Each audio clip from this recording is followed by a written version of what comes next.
புதுப்பிக்கப்படும். சளி, இருமல், மூக்கடைப்பு, ஆஸ்துமாவிலிருந்து நிவாரணம் கிடைக்கும். உலர்ந்த புதினா கீரையை பொடி செய்து பல் துலக்கினால் பல் தொடர்பான அனைத்து நோய்களும் உடனே குணமாகும். பச்சையாக மென்று புதினா கீரையை சாப்பிட்டால் பல் ஈறுகள் பலம் பெறும். பல் தொடர்பான நோய்கள் ஏற்படாமல் முன்கூட்டியே தடுக்கலாம்.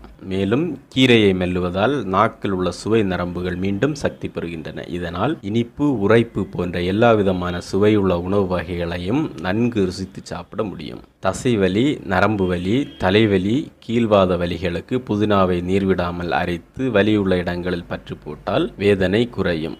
ஆஸ்துமாவையும் புதினா கீரை கட்டுப்படுத்துகின்றது. மஞ்சள் காமாலை, வாதம், வறட்டு இருமல், சோகை, நரம்பு தளர்ச்சி ஆகியவற்றிற்கும் புதினாக்கீரை சிறந்த மருந்தாக பயன்படுகிறது. முகத்தில் பருக்கள் உள்ளவர்களும் வறண்ட தோல் உள்ளவர்களும் இரவில் படுக்கைக்கு செல்லும் போது புதினாக்கீரையை சாறாக்கி அதை உடலிலும் முகத்திலும் தடவி வர பருக்கள், வறண்ட தோல் சரியாகும். புதினாவை நிழலில் காய வைத்து